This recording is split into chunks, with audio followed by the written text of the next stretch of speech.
اعوذ باللہ من الشیطان الرجیم بسم اللہ الرحمن الرحیم وَيَسْأَلُونَكَ عَنِ الرُّوحِ قُلِ الرُّوحُ مِنْ أَمْرِ رَبِّي وَمَا أُوتِيتُم مِّنَ الْعِلْمِ إِلَّا قَلِيلًا۔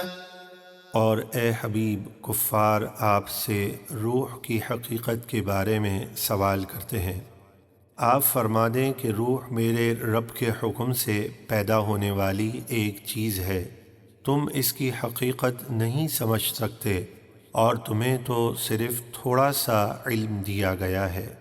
وَلَئِن شِئْنَا لَنَذْهَبَنَّ بِالَّذِي أَوْحَيْنَا إِلَيْكَ ثُمَّ لَا تَجِدُ لَكَ بِهِ عَلَيْنَا وَكِيلًا۔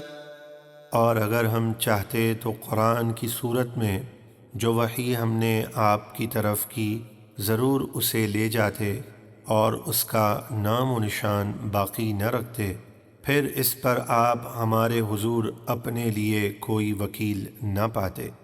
إِلَّا رَحْمَةً مِّن رَّبِّكَ إِنَّ فَضْلَهُ كَانَ عَلَيْكَ كَبِيرًا۔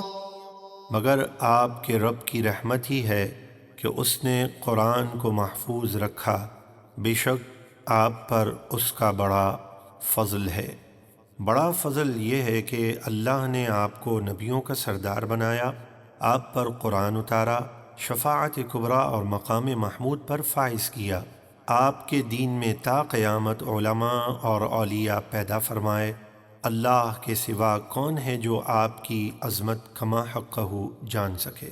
قُل لَّئِنِ اجْتَمَعَتِ الْإِنسُ وَالْجِنُّ عَلَىٰ أَن يَأْتُوا بِمِثْلِ هَٰذَا الْقُرْآنِ لَا يَأْتُونَ بِمِثْلِهِ وَلَوْ كَانَ بَعْضُهُمْ لِبَعْضٍ ظَهِيرًا۔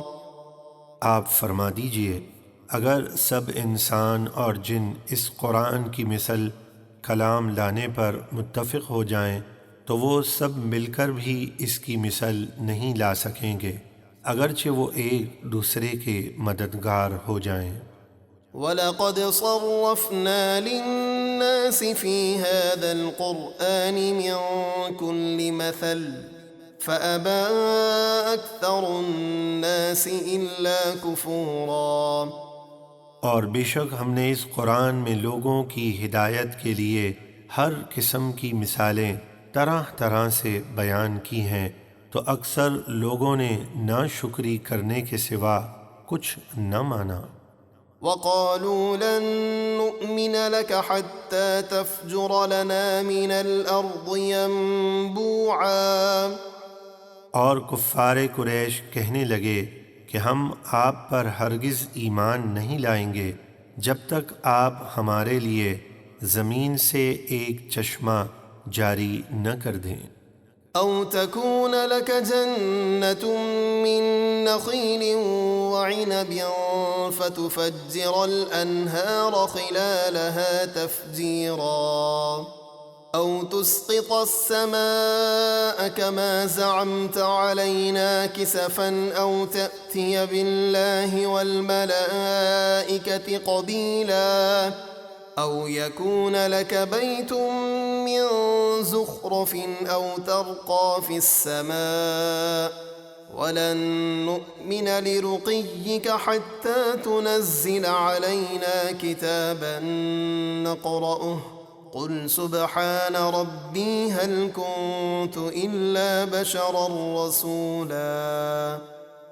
یا آپ کے لیے کھجوروں اور انگوروں کا کوئی باغ ہو، پھر آپ اس کے درمیان بہتی نہریں جاری کر دیں، یا جیسا آپ نے کہا ویسا ہی کر لیں کہ ہم پر آسمان ٹکڑے ٹکڑے کر کے گرا دیں، یا اللہ اور فرشتوں کو ضامن بنا کر ہمارے سامنے لے آئیں جو آپ کی رسالت کی گواہی دے، یا آپ کے لیے سونے کا گھر ہو، یا آپ آسمان میں چڑھ جائیں اور ہم آپ کے چڑھ جانے پر بھی ہرگز ایمان نہیں لائیں گے جب تک ہم پر ایک کتاب نہ اتار دیں جسے ہم پڑھیں۔ دراصل یہ ضدی لوگ ہیں۔ آپ فرما دیجئے میرا رب پاک ہے، میں تو صرف اللہ کا بھیجا ہوا ایک انسان ہوں، میرا کام اللہ کا پیغام پہنچانا ہے جو میں نے پہنچا دیا۔